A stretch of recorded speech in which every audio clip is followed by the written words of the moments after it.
지난 시간에는 세상 근심하지 말고 하나님의 뜻대로 하는 근심을 하자고 말씀을 드렸는데요.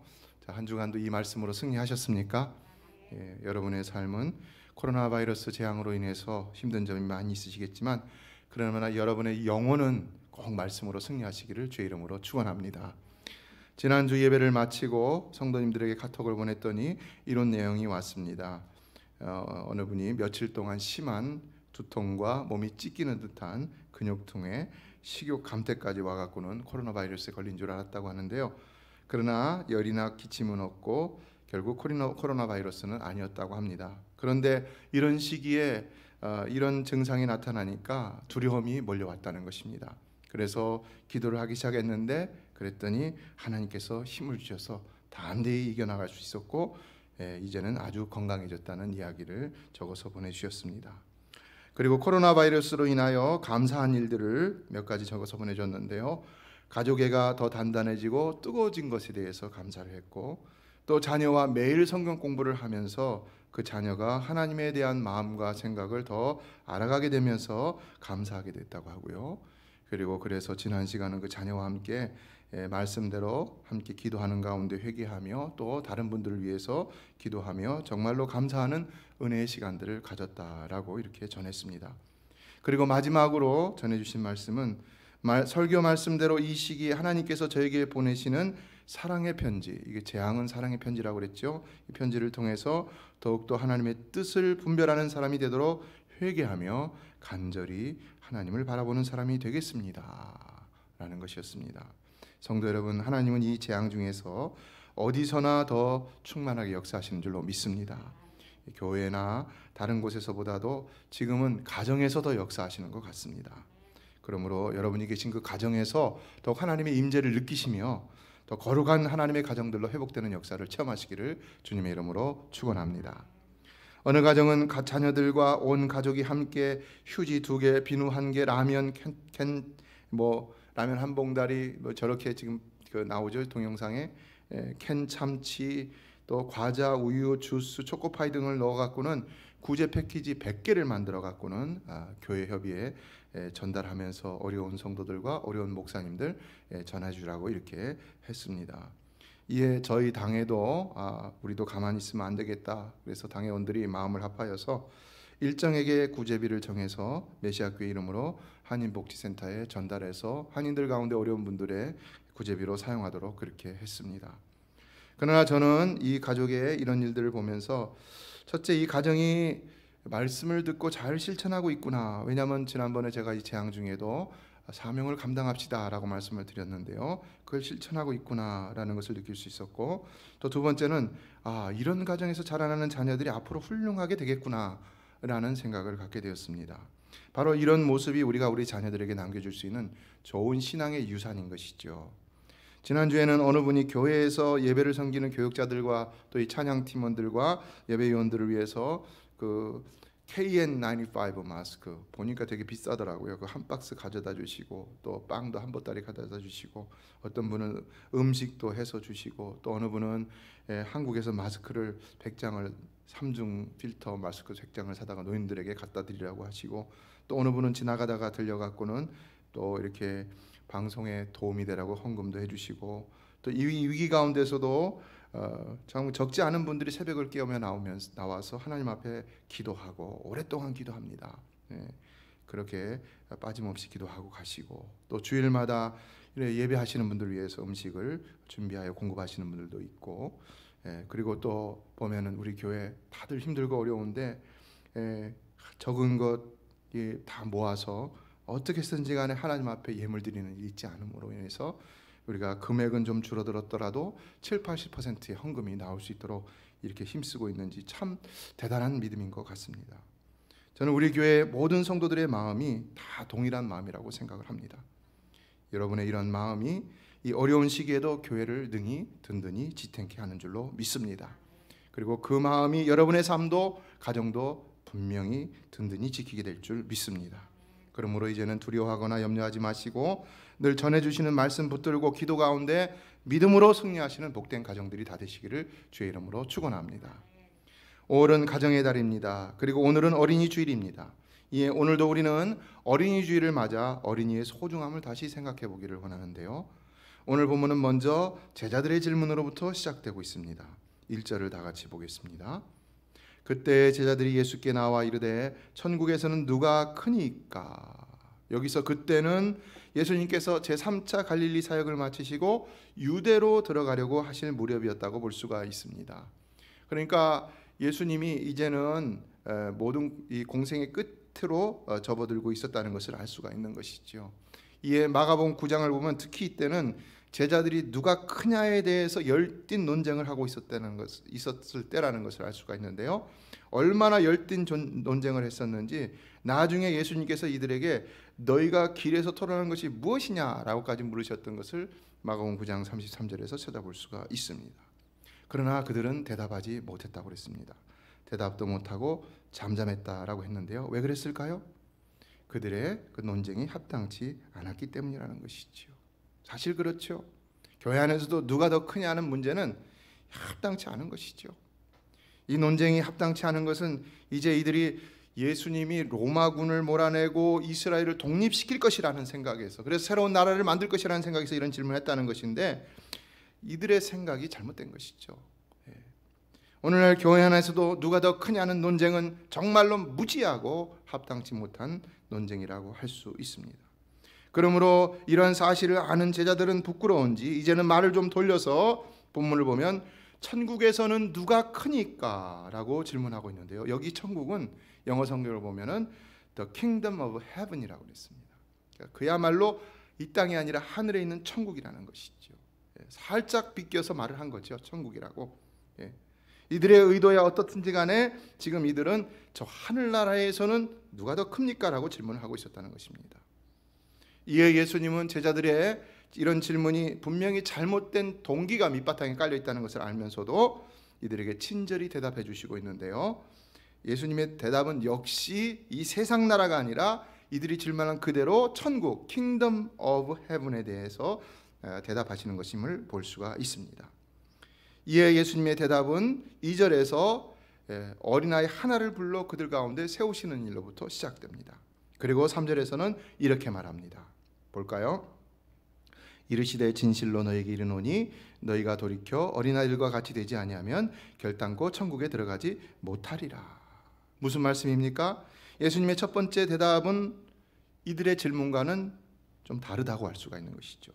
제자들은 천국에서는 누가 더 크니까? 라고 물었는데 예수님은 누가 천국에 들어갈 수 있는가에 대한 대답을 하셨다고 할 수가 있는 것이죠. 왜 그러셨을까요?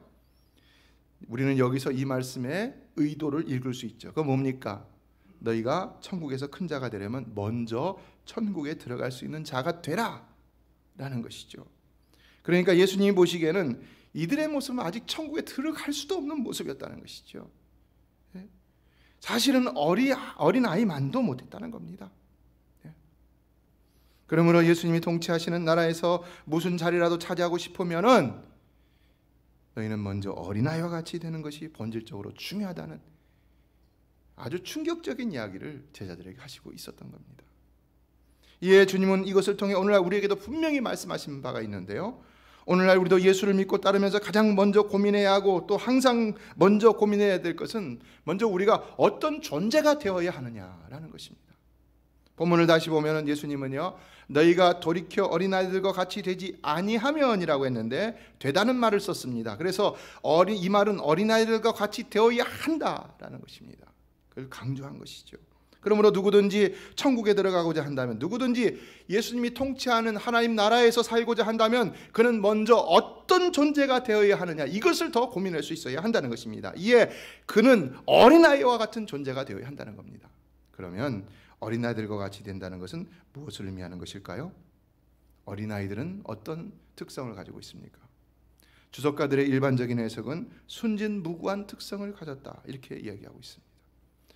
자, 그러면 여러분에게 두 가지 질문을 하겠는데요. 그렇다면 지금 예수님은 제자들에게 이렇게 어린아이가 되도록 노력할 것을 말씀하신 것일까요? 그래서 천국은 이처럼 우리가 노력하면 들어갈 수 있는 곳이라고 말씀하시는 것일까요?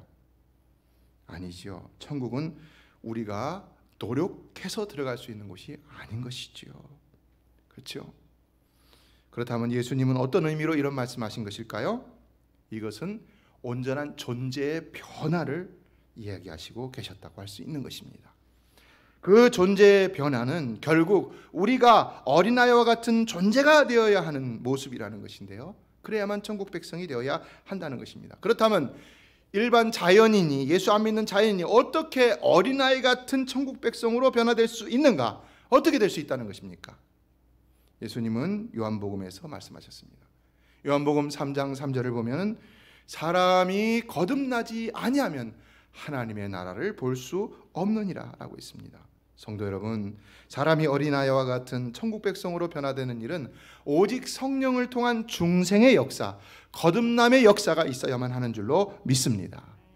이와 같이 사람이 성령을 통해 거듭나야만이 어린아이와 같이 되고 천국 백성이 될 수가 있다는 겁니다. 이에 여기서 어린아이와 같이 된다는 말의 의미는 그는 항상 자기를 비우는 자로 어린아이와 같은 순진무구함을 지키려는 신령한 본능이 있는 자라, 이것이 더 중요하다 할 수 있는데요, 왜냐하면 그는 이미 성령을 통해 존재의 변화를 경험한 사람이기 때문입니다. 그러므로 그 안에는 마땅히 그 성령으로 말미암은 거룩한 본능이 있다는 겁니다. 그래서 지난 시간에 말씀드린 대로 구원받은 성도는 진정 날마다 말씀과 성령으로 회개가 하는데 죄악을 잘라내므로 자기를 정결하게 하는데, 그거는 존재의 변화가 있기 때문에 그런 것이죠. 믿지 않는 사람들은 죄악과의 갈등이 별로 없습니다. 무슨 큰 죄를 져야지만 양심의 갈등이 있는 것이지, 우리는 그렇지 않죠. 말씀에 부합하지 않은 것에 대해서는 우리가 저절로 본능적으로 갈등이 생기고 고민을 하게 되는 것이죠. 이 본능, 이게 바로 존재의 변화의 증거라는 것입니다. 이에 우리의 구원은 인간의 노력이기 전에 우리 안에 계신 성령으로 말미암은 본능적인 역사로 인해서 일어나기 시작하는 것이고, 이것을 우리는 존재의 변화라고 말할 수가 있다는 겁니다. 그래서 가장 큰 축복은 소유의 축복이 아니라 이 존재의 축복인 것입니다. 여러분, 우리가 예수 그리스도를 믿는 하나님의 자녀가 되었다는 사실이 가장 큰 축복인 줄로 믿습니다. 그러므로 기독교는 불교나 유교와 같은 다른 종교처럼 내가 알아서 나의 의지로 스스로 어떤 경지에 이르고자 수행하고 고행하고 자기를 비우고 이러는 것이 아니라 성령으로 중생한 사람들로서 그 속에 계신 성령으로 말미암아 자기를 비우고자 하는 본능적인 역사가 그 안에서 일어남으로 성화되어지는 이런 모습이 보여지는 것이 바로 기독교라고 할 수가 있는 것입니다. 예수님이 여기서 어린아이를 말씀하신 것은 바로 그 제자들이 가장 알아듣기 쉬운 그런 예를, 이그젬플을 제시하기 위해서, 이해를 돕기 위해서 하신 것이라 할 수 있는데, 그러므로 우리가 어린아이에 집착할 필요는 없지만, 그러나 어린아이를 통해서 분명히 배워야 할 것은 있다는 겁니다. 그리고 또 우리가 그렇기 때문에 오늘날도 어린아이들 보면서 항상 우리가 우리 자신을 말씀으로 반추해 볼 수 있는 이런 도전을 받을 수 있어야 한다는 것인데요, 그러나 여기서 우리에게 주시는 교훈은 누군가 아직까지 이런 경험을 하지 못했다면 그런 다른 것보다 하나님 앞에 복을 받고 다른 사람보다 내가 더 인정을 받고 교회에서 더 높은 위치에 올라가는 그런 것보다도 근본적으로 중생의 고민을 먼저 해야 된다는 것입니다. 그러니까 중생하지 못한 사람이라면 그는 마치 길가에서 예수님이 지나가신다는 소식을 듣고 주여 우리를 불쌍히 여기어 주시옵소서라고 소리를 질렀던 두 맹인과 같이 이렇게 엎드려 하나님 앞에 긍휼을 구해야 된다는 것이고요. 또 예수님을 3년이나 따라다니고도 변화되지 못하다가 사도행전 1장에서 아버지의 약속하신 바 성령을 기다리며 자녀의 기도 힘쓰므로 말미암아 사도행전 2장에서 성령 충만의 역사 가운데 변화됐던, 그래서 그 전에는 싸웠지만 이제는 싸우지 않는 이런 제자들과 같이 이제는 정말로 기도에 힘쓰므로 성령 받아야 한다는 것입니다. 예수님이 이 제자들이 오순절 성령의 충만함을 받고 난 다음부터 그 예수님이 말씀하셨던 그런 모습이 나타났죠. 어린아이 같은 모습이 나타났죠. 그래서 더 이상 싸우는 모습이 나타나지 않았어요. 물론 중간에 가면 또 이런 일도 있고 저런 일도 있겠지만은, 그러나 성령 충만할 때는 그러지 않았습니다. 성령의 역사로 말미암아 그들의 존재가 변했기 때문이라는 것입니다. 이에 여기서 우리에게 주시는 메시지는, 첫째, 우리가 아직 성령으로 어린아이와 같이 변화되지 못했다면 우리는 예수를 믿음으로 어떤 은혜와 복을 받을 것만을 구하고 기대하며 그렇게 종교 생활을 할 것이 아니라 먼저 내가 성령으로 변화되기를 간절히 간구하며 하나님 앞에 엎드리는 자세가 필요하다는 것입니다. 그리고 둘째는 이미 성령 세례를 받은 존재라 할지라도 이처럼 늘 성령으로 변화된 어린아이와 같은 모습으로 돌아가기 위해서 자신을 살피며 회개하며 기도하며 말씀 앞에 무릎을 꿇을 수 있어야 한다는 것입니다. 이게 바로 지난 주일에 말씀드렸던 고린도 교회가 사도 바울의 편지를 받고 보여줬던 모습인 것이죠. 그들이 그렇게 변화될 수 있었던 것은 그들 안에 이미 존재의 변화가 있었기 때문이라는 것입니다. 그러므로 존재의 변화가 있는 사람은요, 진리를 말할 때 그 진리를 인하여서 시험 드는 사람이 아니라 오히려 그 진리 앞에 하나님 앞에 회개하는 자인 것입니다.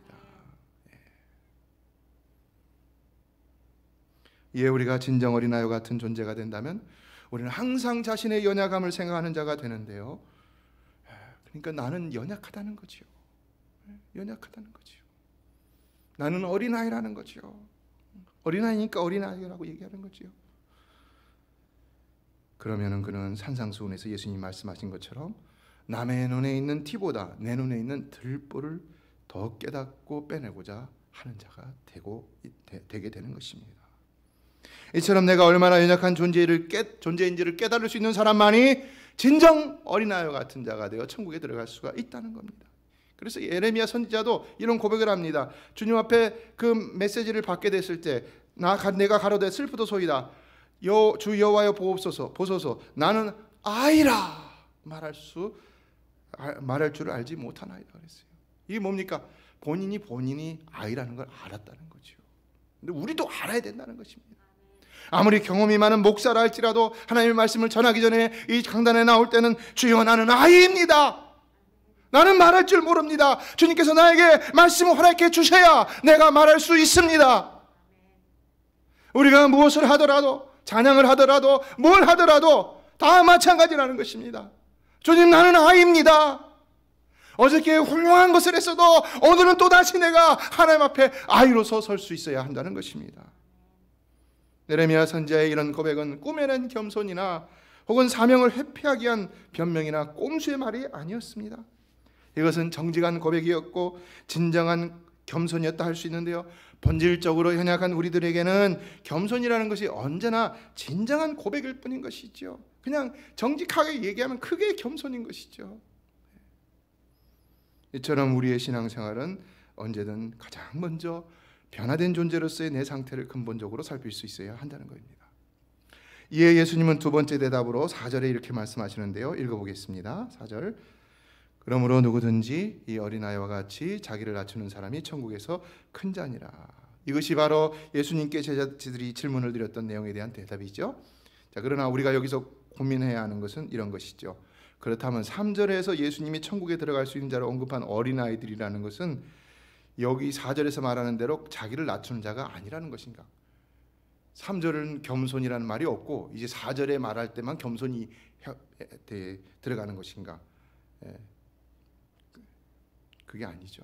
그렇죠? 겸손은 근본적으로 다 들어가 있다고 봐야 되는 것이죠. 그러면 4절의 의미가 뭐냐는 거예요. 4절의 의미가. 4절에서 자기를 낮춘다는 말은 도대체 어떤 의미가 있냐는 거예요. 이것은 단순한 겸손보다도 큰 의미가 있음을 볼 수 있는데요, 헬라어 성경을 보면 자기를 낮추는이라는 말로 번역된 단어는 타페이노라고 되어 있습니다. 그런데 이 단어를 분석해 보면 이것은 멸시, 천대, 굴욕을 당하면서까지 겸손한 것을 의미하고 있습니다.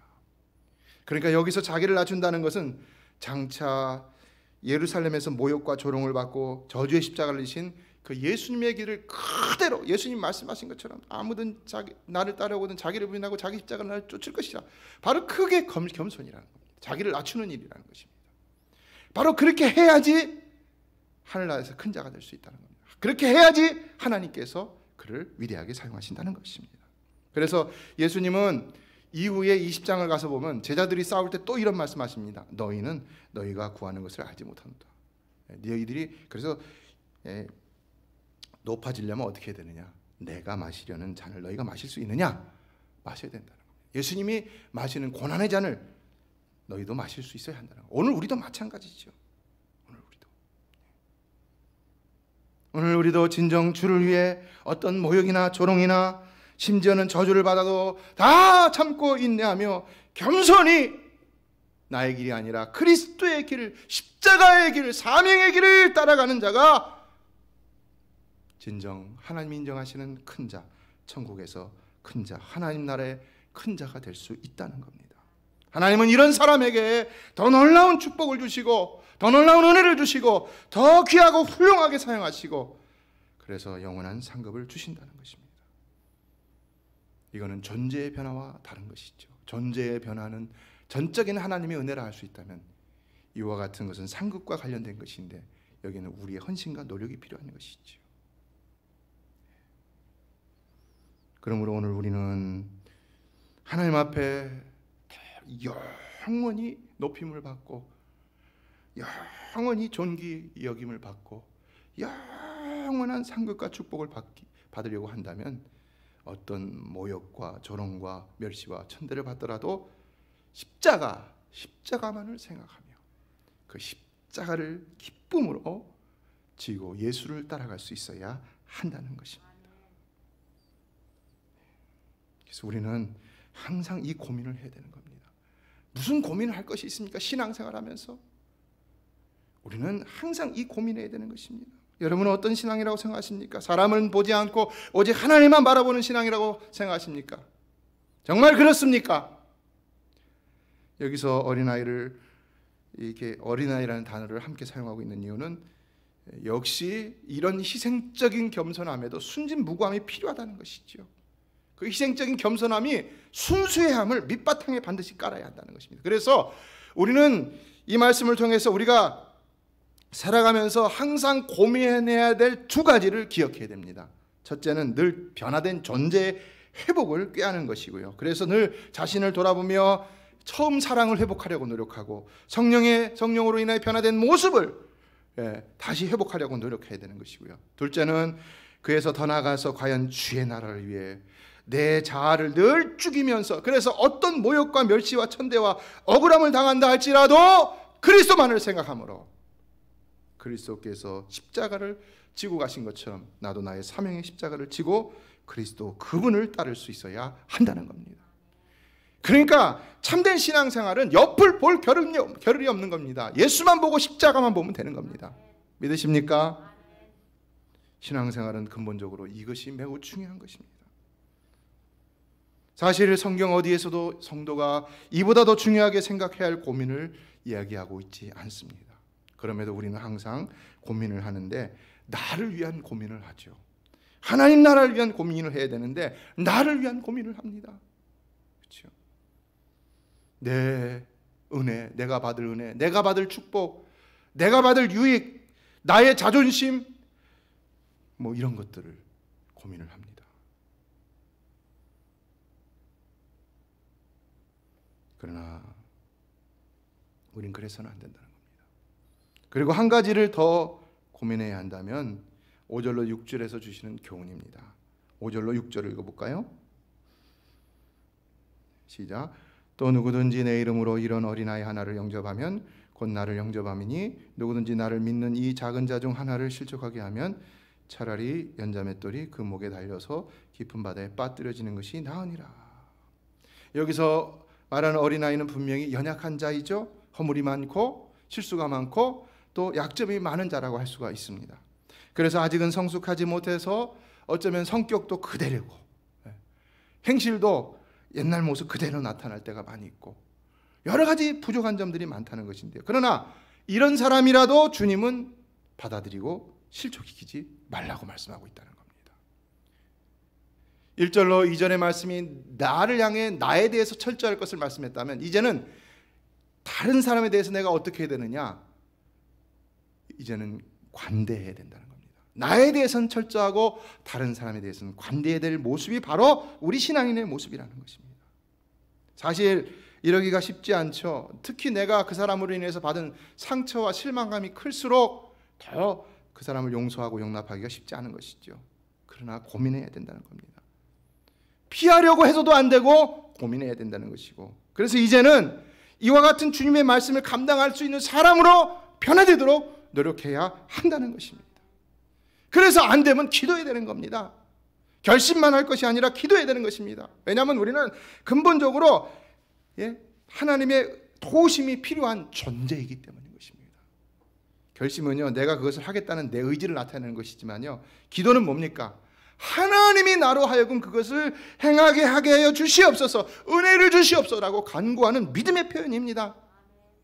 그런데 우리 신앙생활은 오직 하나님의 은혜로 해야 하는 것이 맞는데, 나를 부르신 이도 하나님이시고 나에게 성령을 주신 이도 하나님이시고 내가 죽을 때까지 성화시켜 주신 이도 하나님이신데,